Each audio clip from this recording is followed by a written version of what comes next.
बिस्मिल्लाहिर्रहमानिर्रहीम। खुसूसी ट्रांसमिशन में आपको खुश आमदीद कहते हैं। नाज़रीन, अगर बात की जाए भारत की, तो भारत का जो जंगी जुनून है वो सब पर आया है। हर बार किसी न किसी वाक़े को बहाना बनाकर वो पाकिस्तान पर इल्ज़ाम तराशी करता है और चढ़ाई करने की सोचता है। इस बार भी पहलगाम वाक़े पर भारत जो है वो वॉर हिस्ट्री क्रिएट करके अपनी हेजमनी चाहता है, मगर शायद वो भूल गया है कि पाकिस्तान हैज़ मूव्ड ऑन। यानी पाकिस्तान की जो कैपेबिलिटी है, जो कंपैटिबिलिटी है, इस वक्त इतनी ज़्यादा है कि भारत अगर कोई एक्शन लेगा, कोई एडवेंचर करेगा, तो पाकिस्तान ऐसा रिटेलिएट करेगा कि भारत उसे तारीखी तौर पर याद भी रखेगा। हमारी अफवाज पाकिस्तान मुल्क की सलामती के दिफा के लिए हर वक्त जो है चौकस है, पूरी आवाम का सपोर्ट है और हम हर वक्त तैयार हैं। पाकिस्तान चूँकि एक रिस्पॉन्सिबल स्टेट है और हर महाज पर हमने तैयारी भी कर रखी है, तो आज इसी कॉन्टेक्स्ट में DG और हमारे जो डिप्टी प्राइम मिनिस्टर हैं, उन्होंने प्रेस कॉन्फ्रेंस की। वज़ीर खारजा इसहाक डार ने पहलगाम मामले पर आलमी बरादरी से 6 सवालात किए हैं, उन पर हम तफसीली बात करेंगे। लेकिन साथ साथ DG ने भी अहम आज बात की है। उन्होंने पहलगाम वाक़े के हवाले से कई सवालात उठाए, उसको भी डिस्कस करेंगे। लेकिन इंपॉर्टेंट आज जो अपडेट हुई है वो ये हुई है कि प्राइम मिनिस्टर शहबाज शरीफ की अमरीकी सेक्रेटरी खारजा मार्को रूबियो से भी टेलीफोनिक रब्ता हुआ है। पहलगाम वाक़े पर के बाद जो है साउथ एशिया में जो हालिया जो पेशरफ्त है उस पर पाकिस्तान के नुक्ते नज़र से उन्होंने मार्को रूबियो को आगाह किया और साथ साथ पाकिस्तान की दहशतगर्दी के हवाले से जो काविशें हैं, जो कुर्बानियाँ हैं, उनको भी आगाह किया। और जम्मू कश्मीर तनाज़े का पुरअमन उन्होंने कहा कि साउथ एशिया में पायदार अमन को यकीनी बनाने का वाहिद हल है। मार्को रूबियो ने भी खत्ते में अमन इस्तेकाम के लिए जो है फ़रीक़ैन को मिलकर काम जारी रखने की एक तरह से उन्होंने अपना ख्वाहिश का इज़हार किया है। इन्हीं सब चीज़ों पर हम बात करेंगे। मेहमानों का तारुफ करा दूं, मेरे साथ इस वक्त मौजूद हैं स्टूडियो में डॉक्टर अवैस बिन वसी साहब, तज़कियाकार हैं। आमिर ज़िया साहब सीनियर सहाफ़ी भी हैं, तज़कियाकार हैं। Major general retired Zahid Mahmood sahab दिफाई तज़कियाकार मौजूद हैं। नाज़रीन, हम अपने मेहमानों से गुफ्तगू का आगाज़ करेंगे, लेकिन मैं चाहती हूँ कि आज जो प्रेस कॉन्फ्रेंस हुई है बड़ी इंपॉर्टेंट रही है, उसको पहले हम सुनते हैं। The National Security Committee of Pakistan has made it very clear that any attempt to stop or divert the flow of water belonging to Pakistan as per the Indus Water Treaty will be considered as an act of war. In case of any act of aggression, Pakistan remains determined to defend its sovereignty and territorial integrity in exercise of its inherent right to self-defense. We are monitoring the situation very carefully.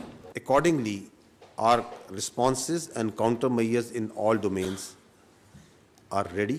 There will be decisive and assured actions.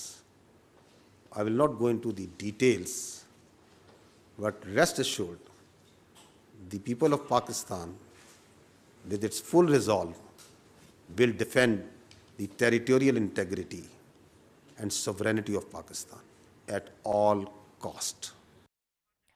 जी, आपने चंद नुकात जो है वो सुने हैं, इस पर debate करेंगे। हमारे साथ जो मेहमान शामिल हैं, आमिर ज़िया साहब से आगाज़ करना चाहूँगी। आमिर ज़िया साहब, 22 अप्रैल के बाद से अब तक जो इक़दामात पाकिस्तान उठा रहा है या जो भारत की तरफ से जारहाना इक़दामात आए हैं, उसका जो पाकिस्तान ने उसको किस तरह अच्छी तरह से डिटरमिन किया उसे?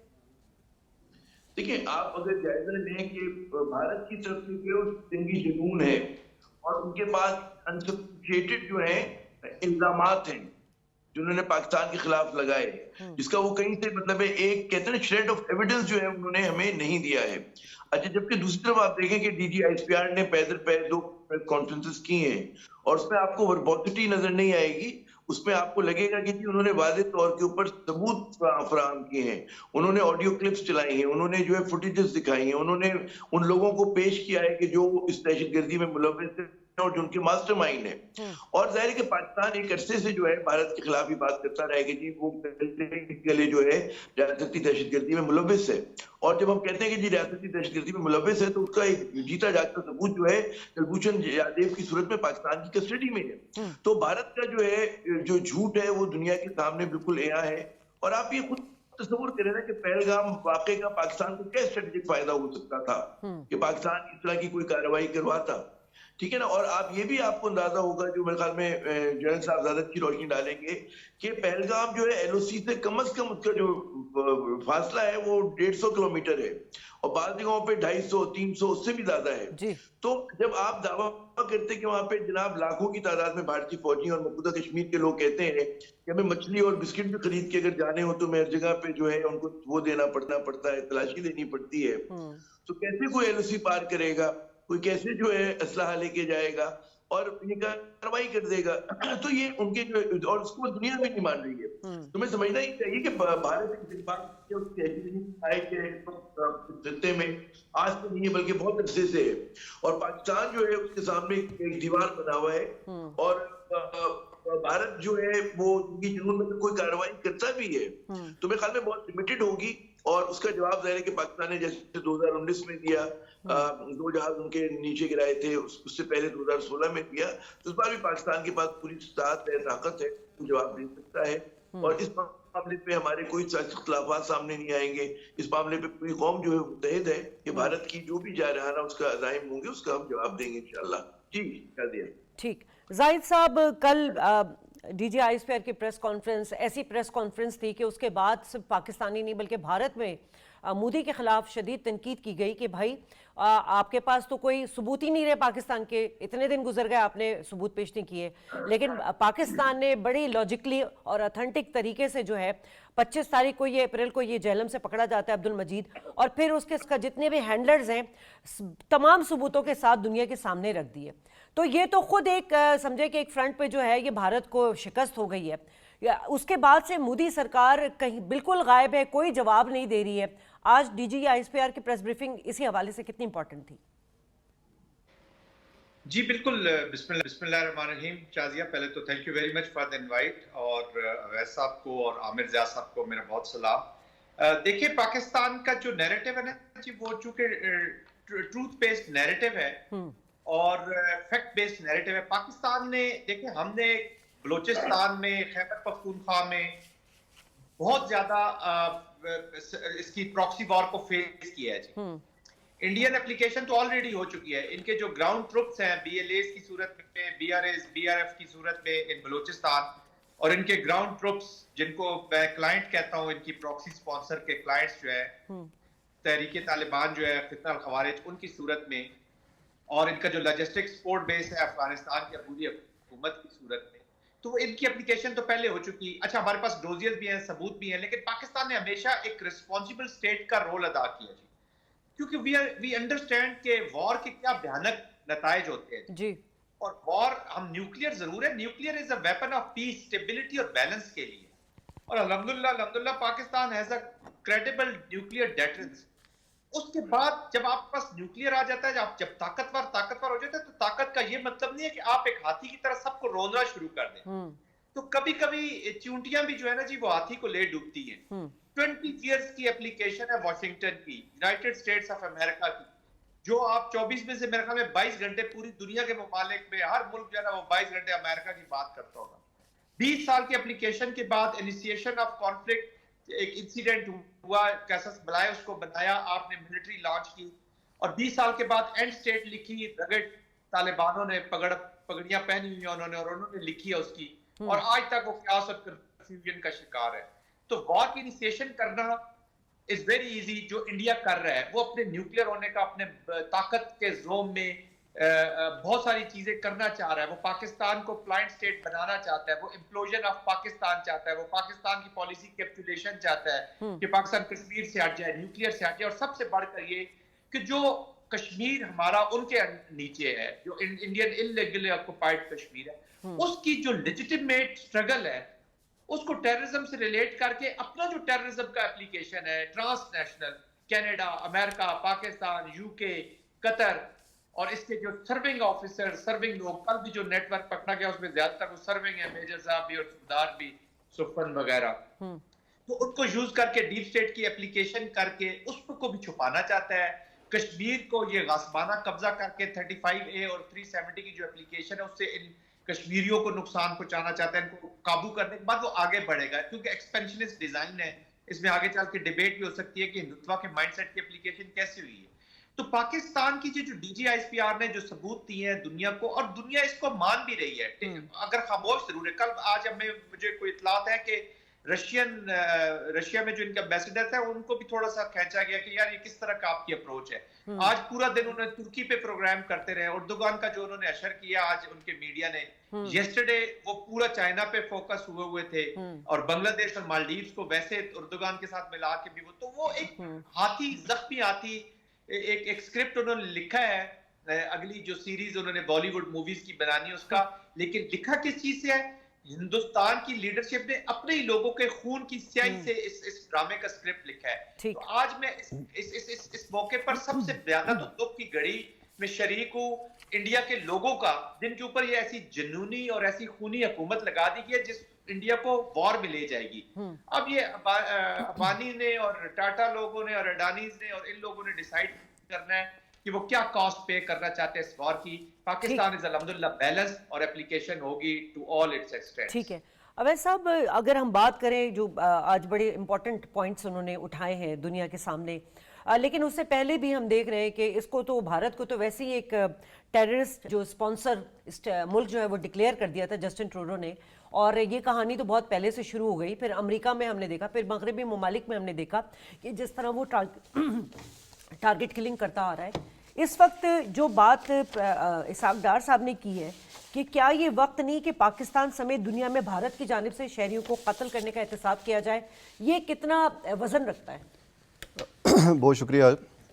देखें, जैसे आज प्रेस कॉन्फ्रेंस के कॉन्टेक्स्ट में हम जो बात कर रहे हैं और भारत के आपने बैकग्राउंड की बात की, तो मैं समझता हूं कि उससे ये जो करंट डेवलपमेंट है या जो उसका वार मॉन्गरिंग या जो एग्रेसिव पोस्चर है, इसको कॉन्टेक्स्ट में देखने की ज़रूरत है। एक तो ये कि जब 2014 में मोदी की गवर्नमेंट आई तो उसी वक्त कोई फरवरी में जो उनके सिक्योरिटी एडवाइज़र हैं अजीत डोवल, उन्होंने एक स्पीच की जो वैसे तो प्राइवेट थी और वो बाद में पब्लिक हुई, और उस पर उन्होंने वाज़े तौर पर ये एनिमी को इंगेज करने के जो बताया, उसमें उन्होंने कहा कि एनिमी जो है वो 3 तरीके से इंगेज हो सकता है, या तो वो डिफेंसिव मोड पे होगा, या ऑफेंसिव मोड पे होगा, या डिफेंसिव ऑफेंसिव मोड में होगा।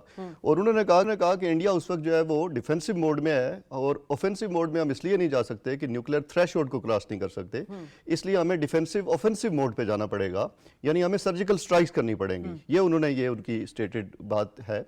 और फिर उन्होंने कहा कि पाकिस्तान की जो वल्नरेबिलिटीज़ हैं वो बहुत ज़्यादा हैं, और उन वल्नरेबिलिटीज़ को जो है वो एक्सप्लॉइट करने की ज़रूरत है, जिसमें उन्होंने नाम लिया बलूचिस्तान का, और कहा कि अगर वो जो है वो मुंबई के हवाले से कि अगर वो करेंगे तो वो बलूचिस्तान लूज़ करेंगे। ये उनके वर्ड्स में कोट कर रहा हूँ, और उसकी कंटिन्यूशन में आप देखें, उसकी कंटिन्यूशन के अंदर अगर आप ये देखें तो यही जो है वो इम्प्लीमेंटेशन हुई, और जिसकी इम्प्लीमेंटेशन में ये जो अभी कल्मिनेशन आई है ये पहलगाम का, और इससे पहले भी सीरीज ऑफ इंसिडेंट्स हैं कि जो इंडिया ने जो है वो उसको एक्सप्लॉइट करने की कोशिश की। से तारीख है। हाँ, तो वो उन्होंने एक्सप्लॉइट करने की कोशिश की, और वो एक्सप्लॉइट करके वो अपना एक स्टेटेड उनकी पॉलिसी थी, उनकी जो कंसिडर्ड पॉलिसी थी, जिसका मैंने कहा कि अजीत डोवल ने उसको स्पेल आउट किया, तो वो जो है वो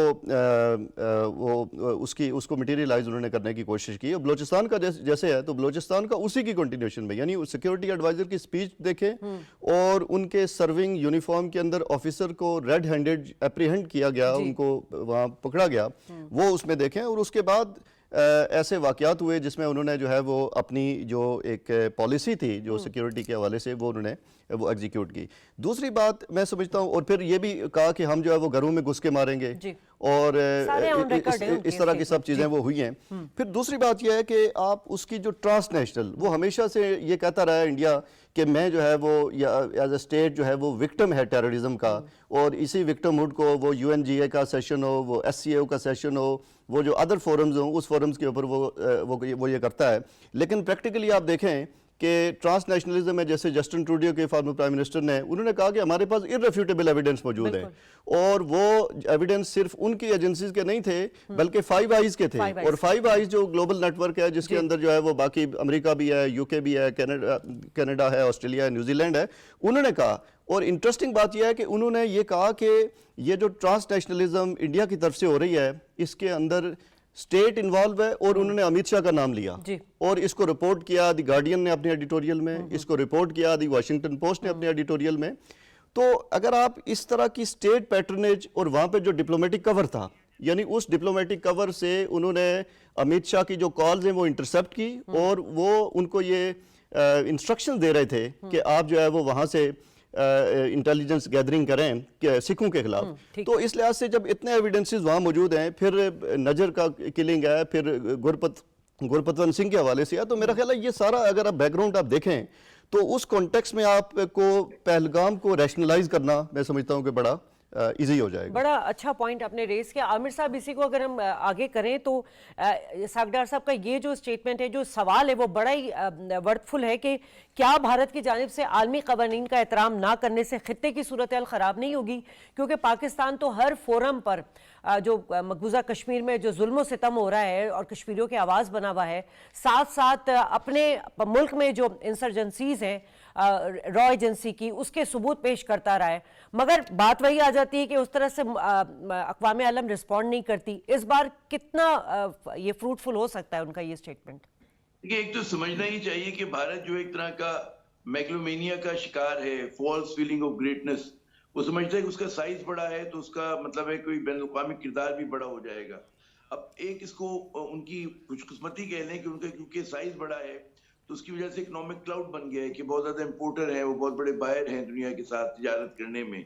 और जो मगरबी ममालिक हैं जो एक जमाने में भारत की नॉन लाइन पॉलिसी की वजह से उससे नाला रहा करते थे और भारत जो था वो सोवियत कैंप का हिस्सा हुआ करता था, या नॉन लाइन मूवमेंट का उसमें पेश होता था नेहरू साहब के जमाने में। अब जो है भारत ने बहुत ज्यादा एक अपनी स्टांस को तब्दील किया है और आज वो अमेरिका का स्ट्रेटेजिक पार्टनर है और उसको जो सपोर्ट मिल रही है, जो उसको कहते हैं कि विंड इन द वो है सेल है उसके, वो ये है कि उसको अमेरिका या मगरबी दुनिया जो है वो चाइना के खिलाफ प्रॉप अप करना चाहती है। और जाहिर है कि चाहे उसकी इंसानी हकूक की पामाली हो, चाहे उसकी रियासती दहशतगर्दी हो, या जिस तरह से वो एक कहते हैं ह्यूमन राइट एब्यूजेस करता है, लोगों के साथ इस्तेसाल करता है, माइनॉरिटीज के ऊपर, सिर्फ मुसलमानों के साथ ही नहीं, वहाँ क्रिश्चियन हो, डेलिट, सब पे जुल्म रवा रखते हैं, तो उसके ऊपर उन्होंने आंखें बंद की हुई हैं। तो यहाँ तक तो एक हकीकत है जो हमें एक चैलेंजिंग एनवायरनमेंट का सामना है। मगर हमें ये समझना चाहिए कि पाकिस्तान भी छोटा मुल्क नहीं है, 250 बिलियन का मुल्क छोटा मुल्क नहीं होता। और अगर हम अपने तजादात के ऊपर हम नजर करते, में लगता है जी बड़ा मसला है हमारे साथ, लेकिन भारत जितना बड़ा है उतने ही बड़े उसके कंट्रडिक्शंस हैं। तो जब आप दुश्मन के साथ मुकाबले में जाते हैं शाजिया साहिबा, तो आप अपनी जहाँ कमजोरियों को देखते हैं और दुश्मन की कमजोरियों को भी देखते हैं। और मैं समझता हूँ कि भारत की कमजोरियां जो है, उसके जो इंटरनल कंट्रडिक्शंस हैं वो बहुत बड़े हैं हमारे मुकाबले में। भारत जो है, मुझे कोई इसमें आड़ नहीं कहने में कि कोई अननेचुरल स्टेट है, इसको बरतानवी साम्राज्य उनके सुपुर्द करके चला गया। उनका नाम भी जो इंडिया है वो इंडिया नहीं होना चाहिए था, क्योंकि इंडस के मालिक मुख्तार तो पाकिस्तान है, ठीक है ना। तो भारत एक कहते हैं ना कि कभी तारीख के अंदर आप देखें कि जब भी दिल्ली मजबूत होता था तो बहुत सारे इलाके वो अपने अंदर समूलिया करता था, औरंगजेब साहब का दौर हो या उससे पहले शोका का दौर हो। लेकिन जब दिल्ली कमजोर होता था तो बहुत सारे जो थे खुद मुख्तार इलाके हुआ करते थे। तो जब भी इसको बड़े सगीर कहते हैं, भारत कोई मुल्क नहीं है, बड़े सगीर मतलब सब कॉन्टिनेंट है जिसमें बहुत सारे रियासतें हैं, बहुत सारे प्रिंसली स्टेट। जब अंग्रेज भी गया था तो 550 से ज्यादा प्रिंसली स्टेट थे। तो एक ऐसा मुल्क कि जो मतलब जबर पे चल रहा हो, जो कि आर्टिफिशियल मुल्क हो, तो उसको भी आग से खेलते हुए 10 मरतबा सोचना चाहिए। और मैं ये समझता हूँ कि अगर पाकिस्तान जो है वो एक लीन एफिशिएंट स्ट्रॉन्ग स्टेट के तौर पे हम उभर सकते हैं विद इन नो टाइम, अगर हम अपनी पॉलिटिकल इंस्टेबिलिटी पे काबू पा लें। हमारा जो मसला है वो हमारी अशराफिया की नाकामी है और हम उसको हल कर सकते हैं। मुझे नहीं लगता है कि उसमें हमें कोई बहुत ज्यादा इंतजार करना पड़ेगा। तो भारत के इस मुकाबले में हमें अपने आप को कमतर कमजोर नहीं समझना चाहिए। जब हम अपना मुकदमा कन्विक्शन से लड़ेंगे तो आप देखेंगे वो माओ ज़ेडुंग का मुझे कोट बड़ा अच्छा लगता है कि find your enemy friends will come. तो एक बार आप दुश्मन को जब पकड़ लेते हैं तो दोस्त भी आ जाते हैं, ठीक है ना। तो आप भारत के साइड से हमें खौफजदा नहीं होना। और ज़ाहिर है पाकिस्तान। अच्छा आमिर साहब, आपसे एक सवाल और ले लेती हूँ सर। ये जो डिप्लोमेसी पाकिस्तान की इस वक्त चल रही है, आप इसको किस तरह देख रहे हैं? क्योंकि कल प्राइम मिनिस्टर ने यूनाइटेड नेशन के सेक्रेटरी जनरल से टेलीफोनिक रब्ता किया था, आज मार्को रूबियो से टेलीफोनिक रब्ता हुआ है और अपना बड़ा ही क्लियर स्टांस जो है प्राइम मिनिस्टर शहबाज शरीफ रख रहे हैं इस वक्त। नहीं, बहुत अच्छा है। और मैं समझता हूँ कि पाकिस्तान ने जरा सा स्लो स्टार्ट लिया, लेकिन we are fast catching up to India, because India ने लगता था कि ऑर्केस्ट्रा की तरह उन्होंने हमारे खिलाफ प्रोपेगेंडा शुरू किया भारत का। लेकिन हमें एक तस्लीम करना पड़ेगा कि जहां पाकिस्तान सिफारतकारी में पहलकारी अब कर रहा है, कोशिश कर रहा है कि हमारी लोग बात सुने, तो उस मालिक बात सुनेंगे भी, क्योंकि हमारे पास वजन है, हमारे पास सच्चाई है। हमें इस बात का इदराक होना चाहिए कि जो भारत का मीडिया है उसका साइज बहुत बड़ा है। ठीक है ना। और वो 3 लेवल्स पे दुनिया से कम्युनिकेट कर रहा है। एक कम्युनिकेशन उनका अपने लोगों से है, जिसमें उनको इंसाइट कर रहा है, उनमें जंगी जुनून पैदा कर रहा है, नफरत पैदा कर रहा है, असबियत पैदा कर रहा है। दूसरा इब्लाग उनका पाकिस्तान की तरफ डायरेक्टेड है, कि जहां वो पाकिस्तान के खिलाफ और पाकिस्तानियों से प्रोपेगेंडा करके अपनी फिल्मों के जरिए, अपने प्रोग्राम्स के जरिए, टीवी के जरिए, गानों के जरिए 10 तरह से वो हम पे सरंदाज होता है। पहलगाम वाकये से पहले की भी मैं बात कर रहा हूँ, ठीक है ना। तीसरा उनके ब्लॉग जो उनका अंग्रेजी मीडिया हमारे अंग्रेजी मीडिया के मुकाबले में ज्यादा मजबूत है। तो दुनिया का उनके ब्लॉग जो अंग्रेजी में कर पा रहे हैं, हमारे इतने स्ट्रॉन्ग न्यूज़पेपर्स नहीं है जो एक जमाने में हुआ करते थे, साइज में सिमट गए हैं। भारत के पास बड़ी अच्छी वेबसाइट्स हैं जो कि बहुत अच्छा प्रोपेगेंडे का काम, वो प्रोपेगेंडे को और फैक्ट को और फिक्शन को साथ मिला रही हैं, तो उसको सेलेबल बना रही हैं उस चीज को ना। तो बतौर, क्योंकि मैं प्रिंट का सहाफी हूँ बुनियादी तौर पे, तो मैं इस चीज को कहते हैं ना कि कोई दुश्मन अच्छा काम कर रहा हो तो उसको एडमायर करना चाहिए। इसलिए नहीं कि आप उससे मरूब हो जाएं, बल्कि इसलिए कि भाई चलो तुमने अच्छा काम किया, और हमारे लिए फिर एक उसमें एक लेसन ये है कि हमें भी अच्छा काम करने की जरूरत है वहां पर, कि हमें भी अपना जो बयानिया है वो अंग्रेजी जबान में, अभी जो हम लोग हैं ज्यादा हमारा जोर होता है एको चैम्बर में, हम मुसलमानों को मुसलमान करते हैं कि मेरी ये गुफ्तगू अगर पाकिस्तानी सुन रहे हैं तो वो तो पहले ही से पाकिस्तान के साथ है ना। लेकिन मेरे ब्लॉग जो है, मेरे से मुराद हम सब पे ब्लॉग जो है, वो क्या दूसरी दुनिया में सुना जा रहा है, और हम उस पे कितना मजबूती से कायम है। और हमारे किस तरह के यूट्यूब चैनल्स हैं, कि हमारे इस तरह की वेबसाइट है, तो वहां पर मेरे ख्याल में ये इंशाल्लाह क्राइसिस पूरा निकल जाए तो उसके ऊपर फिर सोचना चाहिए हमारे प्राइवेट सेक्टर को, हमारे इदारों को और हमारी हुकूमत को, कि how to strengthen Pakistani media.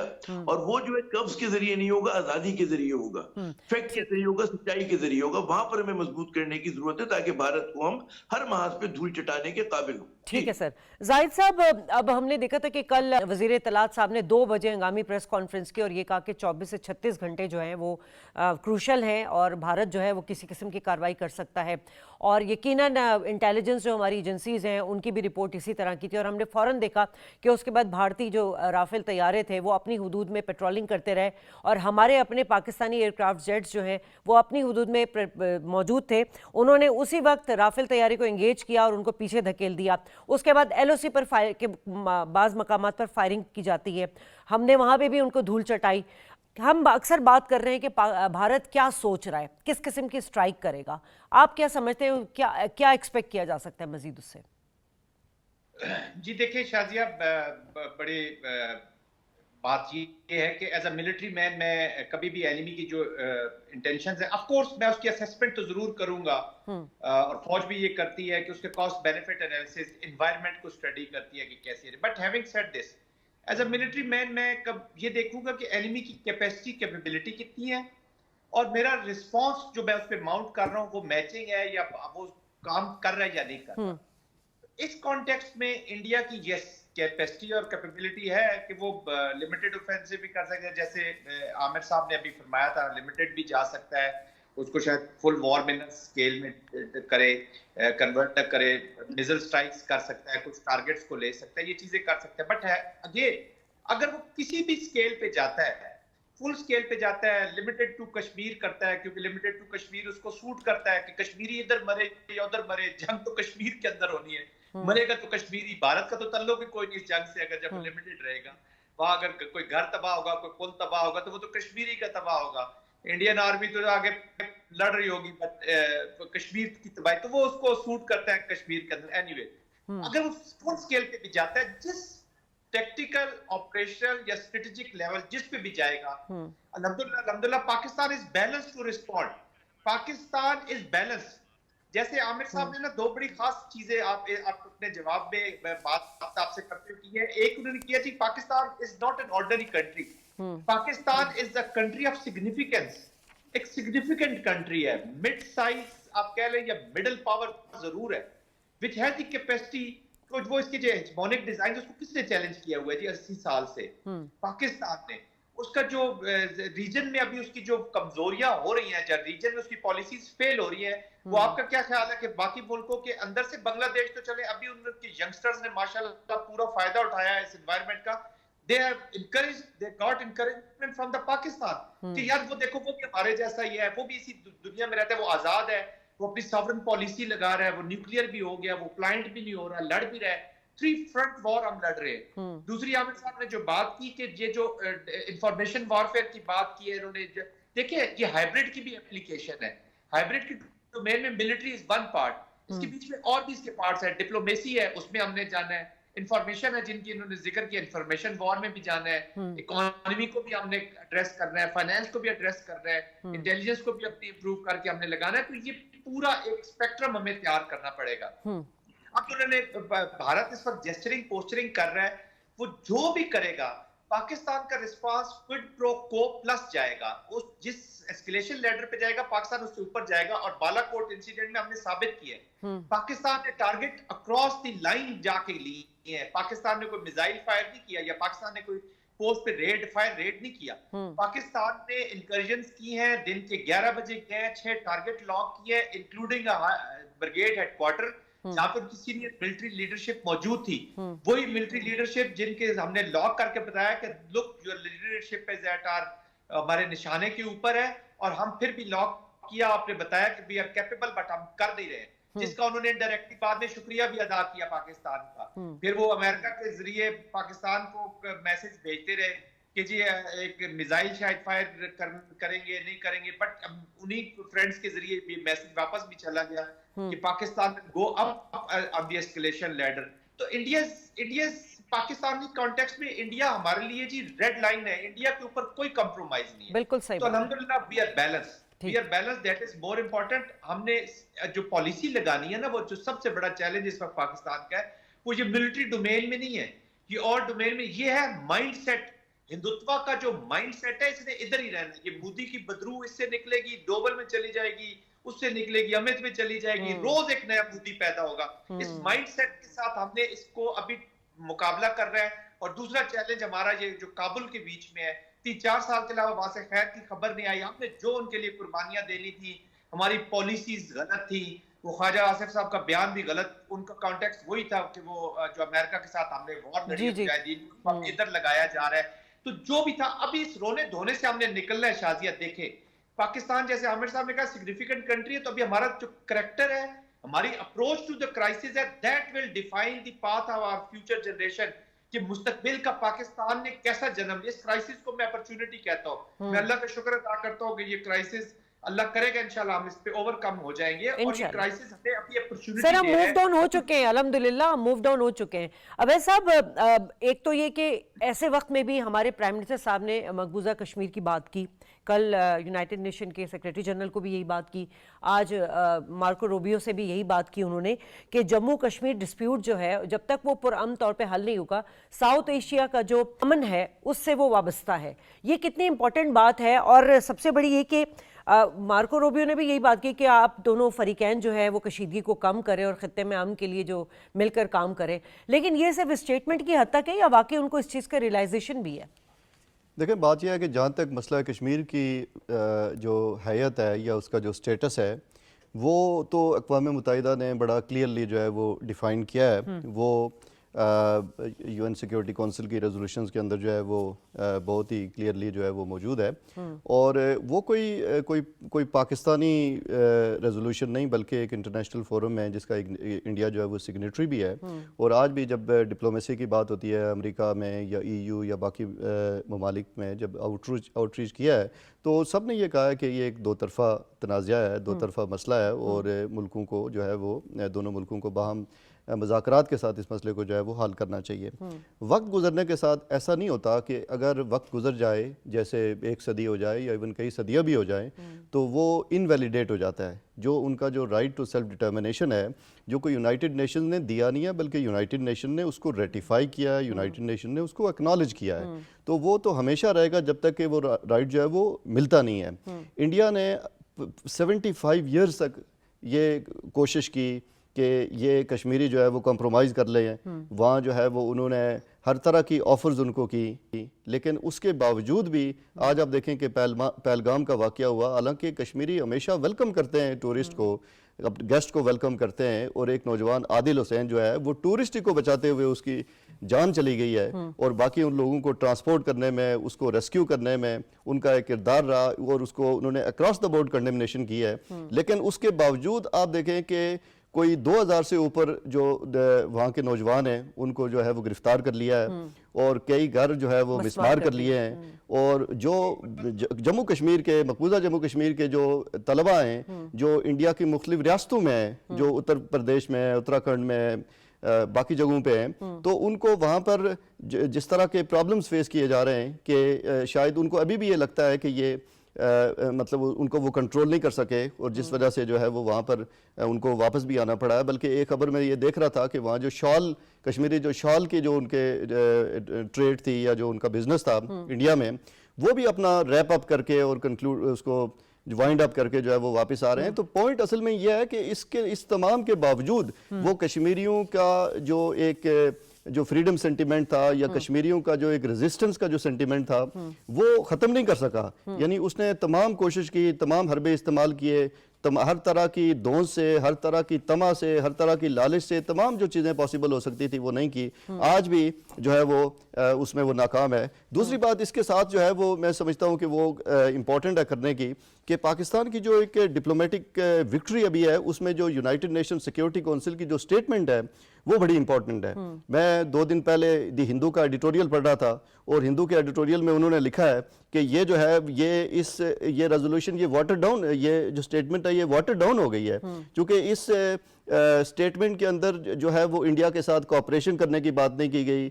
इस स्टेटमेंट में किसी को इम्प्लीकेट नहीं किया गया, इस स्टेटमेंट में एलओटी को एल्यूड नहीं किया गया, बल्कि एक कंडेमनेशन की बात की है। तो कंडेमनेशन की बात है वो तो हम सबसे ज्यादा कंडेम करते हैं, सबसे ज्यादा हम विक्टिम रहे हैं टेररिज्म का। तो इस लिहाज से मैं समझता हूँ कि ये एक बहुत बड़ी डिप्लोमेटिक विक्ट्री है पाकिस्तान के लिए। और कश्मीरी जो है वो पाकिस्तान की जो एक पोजीशन है और अपना राइट टू सेल्फ डिटर्मिनेशन है, ना सिर्फ उस पर डिटर्मिन्ड हैं बल्कि कंसिस्टेंट हैं और उनकी रेजिलियंस और रेजिस्टेंस जो है वो जारी है। आमिर साहब जी, जो सिंतास मुआहदा भारत की जानिब से मुलतवी किया गया, मुअत्तल किया गया, उसे मनसूख तो नहीं किया गया अभी, लेकिन ये कि आप नहीं समझते कि अगर हम इस मुआहदे की बात करें तो 65 की जंग हुई, 71 की जंग हुई, बहुत ज़्यादा पाक भारत कशीदगी हुई, मगर भारत ने ऐसा कुछ नहीं किया। इस बार भारत ने ये अमल क्यों किया? आपने कल सुना होगा इसहाक डार साहब ने ये बात की कि मुझे शक है कि ये जो पहलगाम का वाकया है ये इसलिए प्लान किया गया था ताकि सिंतास मुआहदे को ख़त्म किया जाए। इस पर आपका क्या कमेंट है सर? ये पहली बात तो ये कि ये अभी तक जो उन्होंने ऐलान किया सिंबॉलिक है, पाकिस्तान पे इसका कोई फौरी असर नहीं पड़ता, क्योंकि ना उनके पास कैपेसिटी है कि वो तीनों मगरबी दरियाओं का पानी रोक सकें, ठीक है ना उसको डाइवर्ट, अगर उसको डाइवर्ट करना, उसका रुख मोड़ना है, उसके लिए भी आपको मतलब है बहुत बड़ा इंफ्रास्ट्रक्चर चाहिए। और कहते हैं ना अगर 10-15 साल तो चाहिए ही चाहिए बनाने के लिए। उस वक्त कहते कौन जीता है, जुल्फ के सर होने तक तो आसान काम नहीं है। और वहां पे जो दरिया गिरता है, दरिया सिंध हुआ और आपका चिनाब हुआ, झेलम हुआ, तो इनको ये बिफरे में दरिया हो तो उनको आप आसानी के साथ नहीं इसलिए रखनी चाहिए कि फौरी अमल का कुछ नहीं होगा। जबकि पाकिस्तान ने जो पाबंदी फदाई हदूद पे लगाई है उसका उनको भी से नुकसान हो रहा है, डे 1 से नुकसान हो रहा है। तो एक तो हमें ये समझना चाहिए क्यों किया। उसकी वजह ये कि देखिए हमें हिंदुत्व की जहनियत को समझना है। ये आरएसएस की जो जहनियत है 125 साल पुरानी, 100 बरस से ज्यादा की तारीख है और ये मुसलमानों के खिलाफ किसासे कमतरी में मुब्तला है। इनके ऊपर 1000 साल की एक उसका बोझ है। ये समझते हैं कि जनाब मुसलमानों ने वहां पे हुकूमत की है।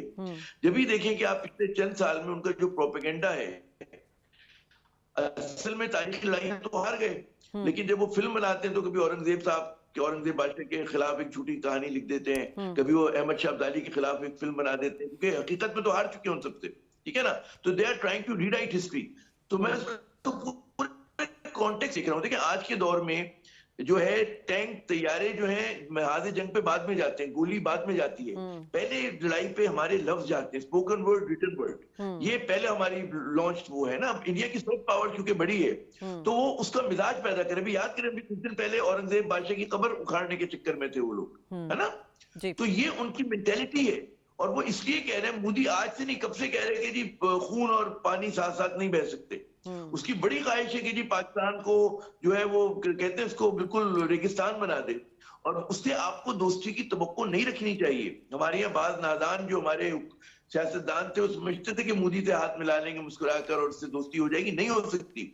वो उसकी सियासत एंटी मुस्लिम है वहां पर हिंदुस्तान में, और खारजा पॉलिसी उनकी पाकिस्तान दुश्मनी पर है। तो हमें समझना चाहिए कि हिंदुत्व मेंटेलिटी सिर्फ पाकिस्तान के लिए नहीं, बल्कि इस खत्ते के लिए खतरनाक है और आलमी अमन के लिए खतरनाक है। It is no less than fascist, नाजियों वाली इनकी मेंटेलिटी है। इनका मार्च भी जो होता है आरएसएस का वही होता है, हाफ पतलून पहन के और ये इस तरह से मार्च करते हैं। तो ये बेसिकली सबसे बड़े दहशतगर्द हैं और हमें इनके खिलाफ बयानियां बनाना है, हमें इनके खिलाफ प्रोग्राम करने, फिल्म बनानी है, हमें ड्रामा बनाना है, मौसीकी बनानी है। तो हमें असल लड़ाई हमें वहां पे लड़नी है जहां पे इनको बिल्कुल नंगा कर दें हर सूरत के अंदर कि ये लोग जो है हम के लिए खतरा है। भूल जाएंगे कि अलकायदा क्या है। अभी ये पाकिस्तान हाई कमीशन पे चढ़ दौड़े जो कि कभी नहीं होता, माजी में भी जंगे हुई, is all because of Hindutva maintain. और आपको इसको देखिए, बहैसियत पाकिस्तानी और बहैसियत हम मुसलमान के, हम किसी के दीन के खिलाफ, किसी के मजहब के खिलाफ नहीं है। कायदे आजम जो पाकिस्तान में हमारे हिंदू रहते हैं बिल्कुल हमारे भाई हैं, उतने ही शहरी हैं जितने के हम है वो। हमारा किसी से इस पे मजहब पे झगड़ा नहीं है, हमें इंतहा पसंदी से हमारा झगड़ा है। हिंदू इंतहा पसंदी से झगड़ा है, कोई हिंदुओं से झगड़ा नहीं है। एक हम वादे कर देंगे बात ना कि हम उस तरह के रैबिट किस्म के मोदी की रहनियत के लोग नहीं है हम लोग। कायदे आजम का फरमान था कि हमारा जो सफेद रंग है झंडे में वो माइनॉरिटीज के लिए है, ठीक है, बड़ा मोहतरम है हमारे लिए। ठीक है, तो बात ये कि जी जब तक हम जी शादिया, ठीक है जाहिद साहब, डीजी आईएसपीआर ने आज जो बात की थी मैं उसको मिस करके, उन्होंने जो पहलगाम वाकये के हवाले से बात की कि भाई 230 किलोमीटर जो एलओसी से दूर है, कैसे मुमकिन है कि भाई 10 मिनट के अंदर इतने दुश्वार गुजार रास्तों से जो है वो 4 से 5 लोग आते हैं और आके फायरिंग करके चले जाते हैं, मगर इसको कोट किया जा रहा है कि ये दहशतगर्द थे और मुसलमानों ने हिंदुओं को मारा। और आज ही बड़ी इंपॉर्टेंट बात इसाक डार साहब ने इस हवाले से की कि क्या ये वक्त नहीं कि आलमी बरादरी मजहबी नफरत अंगेजी और इस्लामोफोबिया पर भारत की मजम्मत करे। ये दोनों स्टेटमेंट बड़े कनेक्टेड हैं और आज के दौर के हिसाब से बड़े इंपॉर्टेंट भी हैं सर। जी देखिए, बिल्कुल मोदी साहब जो है जब अपनी पॉलिटिक्स को एड्रेस करते हैं तो वो अपने जो उनका वोट बैंक है, जो हिंदुओं को उन्होंने टारगेट किया हुआ है, यही तो विक्टिम कार्ड वो खेलना चाहते हैं, वो एड्रेस उन्हीं को कर रहे हैं कि आपने अगर मोदी के साथ और बीजेपी के साथ आप इंटैक्ट ही रहेंगे तो आपको यहाँ पर लोग आपके हिंदुस्तान में मारेंगे।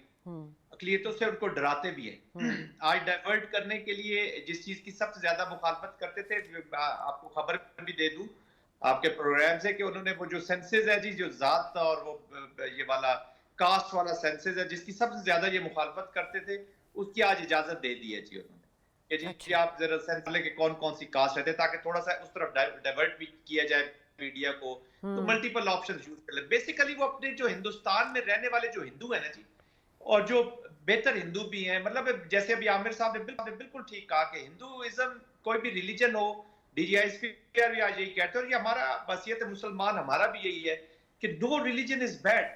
हिंदुइज्म में भी बहुत अच्छी अच्छी चीजें हैं, उनको भी बहुत there must be very good thing, उनका भी एक मजाज है और वो पीस का मजाज है और ऐसी कोई बात नहीं है। लेकिन ये जो हिंदुत्व में टर्न होता है ना, जब आरएसएस इसको लगती है और मोदी जैसी लीडरशिप इसको लगती है और वो फिर पैसा इन्वॉल्व हो गया। अभी तो देखिए हम तीसरे फेज में चले गए जी, पहले नेशन स्टेट्स वाला देखा हमने, फिर मिलिट्री कॉम्प्लेक्स देखा, अब एक नया फिनोमिना जन्म ले रहा है जी, जो टेक्नो मिलिट्री कॉम्प्लेक्स है जिसमें एलन मस्क, ये अडानीज, अंबानीज, तो ये लोग ड्राइव कर रहे हैं और वो एक्सट्रीमिज्म की ये जो पॉलिसीज है वो इनके शायद बिजनेसेस को सूट करती होंगी। उधर इजराइल की देख लें, लिक्विड पार्टी को देख लें और बीजेपी को देख लें, इनकी जरा स्टडी कर लें। हेट बेस्ड आइडियोलॉजी जो है इनकी, वो उसके ऊपर ये थ्राइव करती है और जो इकोनॉमिक बेनिफिट्स लेते हैं, जो इनका इंटरेस्ट ग्रुप है। तो एक नया वॉर, एक नई तरकीब, एक नई पॉलिटिक्स, एक नई functioning in the international arena पे आपको नजर आएगी जी कि ये मिलिट्री कॉम्प्लेक्स से थोड़ा सा आगे चला गया है जी। पहले अलायंसेज होती थी सब, बट एनीवेज, तो अब उसके बीच में ये नया जो भारत है ना, जिसका मैंने भी जिक्र किया, आमिर साहब ने जिक्र किया, हिंदुत्व माइंडसेट वाला Bharat, we will have to learn to live with them and deal with them जी। ये मैंने बताया ना, ये रोज नई चीज पॉप अप होती जाएगी, लेकिन Kashmir is the actual and Kashmiri is the actual target. मुझे तो अफसोस हो रहा है उमर अब्दुल्ला वगैरह पे, जो कल जब टेररिस्ट एक्ट हुआ which is condemnable, that is unacceptable कि आप ह्यूमैनिटी को यूज करें, मारे। और ये टेररिस्ट है जो मोदी टेररिस्ट ने किया है, वो बिल्कुल मोदी इसलिए तो इंटरनेशनलाइज ही नहीं करने दे रहा कि बाहर की इंक्वायरीज हुई तो मेरा ही चेहरा वो होता है ना, वो कहते हैं वो जो आईना चेहरे पर धूल इतनी होती है, तो आप जब धूल उतरती है तो आपको अपना ही चेहरा नजर आता है, तो वो धूल नहीं किसी को हटाने देना चाह रहा जी। ठीक। तो बट एनीवेज हमने इसी की जो एप्लीकेशन है दैट इज वेरी डेंजरस पूरे खित्ते के लिए। और सबसे ज्यादा मुझे दुख हो रहा है हिंदुस्तान के अपने मुसलमानों का जी। जब दिल्ली का मुसलमान हो चाहे वो श्रीनगर को खाम, जैसे मैंने पहले भी कहा है, तो वो they are the biggest victim of this Modi application. ठीक फिर है उसके सर। बाद रीजन विक्टिम है, और पाकिस्तान तो खैर है ही है उसका विक्टिम, और कश्मीरी विक्टिम है। तो मैं उमर अब्दुल्ला की बात करें तो उनको उस वक्त तो कश्मीरियत याद आ गई कि जी बड़ा वो जुल्म हो गया और हमारी कश्मीरियत। ठीक है सर, ऐसी आपका थी, पॉइंट आ ऐसा गया थी। सर। मैं तीनों मेहमानों का शुक्रिया अदा करना चाहूँगी। यकीनन भारत के हवाले से तो अब आलमी दुनिया भी कह रही है कि ये जो है ये स्टेट टेररिस्ट है, ये जो है टेररिस्ट स्पॉन्सर है, टारगेट किलिंग में मुलव्वस है, और ख़ुद भारत के अपने अंदर जो है माइनॉरिटीज़ के साथ जो जुल्म हो रहा है, जो इंसानी हुकूक की खिलाफ वर्जी हो रही है उधर मकबूजा कश्मीर में हो रही है। अब ये मोदी की जो हर गुजरते दिन के साथ मेंटालिटी एक्सपोज होती चली जा रही है। अब जंग और जो नफरत की सियासत है उससे मोदी सरकार अब वोट हासिल नहीं कर सकती। इस ट्रांसमिशन से इजाज़त, अल्लाह ने के बाद।